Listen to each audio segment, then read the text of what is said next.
வணக்கம். இன்று உங்கள் அனைவரையும் சந்திப்பதில் மிக்க மகிழ்ச்சி. நம்மளோட சேனல்ல நிறைய நல்ல விஷயங்களை பத்தி பார்த்துட்டு வரோம். அந்த வகையில் இன்று நாம் தெரிந்து கொள்ள போவது சோழிகள் பற்றி பார்த்து கொண்டு வருகிறோம். அதில் 1-2 சோழிகளை பற்றி பார்த்து விட்டோம். 3 சோழிகள் நிமிர்ந்தால் என்ன பலன் என்பதை பற்றி பார்க்கலாம். 3 சோழிகள் நிமிர்ந்து விழுந்தால் பொதுவாக நினைத்த காரியம் நிறைவேறாது, பொருள் விரயம் ஏற்படும், நண்பர்களால் தொல்லை வரலாம், மொத்தத்தில் கெட்ட பலன் உண்டாகும் என்று சோழி ஜோதிடத்தின்படி கருதப்படுகிறது. இது ஒரு நல்ல சகுனமாக கருதப்படுவதில்லை. ஆனால் இது சோழி பிரசனம் பொதுவான பலனாகும்.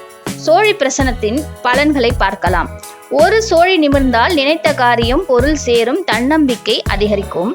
2 சோழிகள் நிமிர்ந்தால் கைவிட்டு போன பொருள்கள் கிடைக்கும், மன நிம்மதி பெருகும் என்று சில குறிப்பின்படி கூறப்படுகிறது.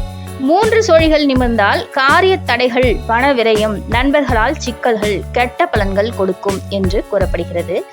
4 சோழிகள் நிமிர்ந்தால் காரியம் நடக்கும், தொழில் வளர்ச்சி, மேலிடத்து ஆதரவு, நோய்கள் நீங்கும், நல்ல பலன்கள் என்று குறிப்பிடப்படுகிறது. முக்கிய குறிப்புகள்: சோழி பிரசனம் என்பது ஒரு வகை ஜோதிட முறை.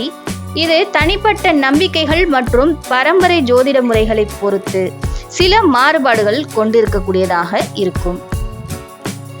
இன்று நாம் இந்த பதிவில் 3 சோழிகள் நிமிர்ந்தால் காரிய தடைகள் ஏற்படும், பண விரயம் ஏற்படும், நண்பர்களால் சிக்கல்கள், கெட்ட பலன்கள் என்பதை பற்றி தெரிந்து கொண்டோம்.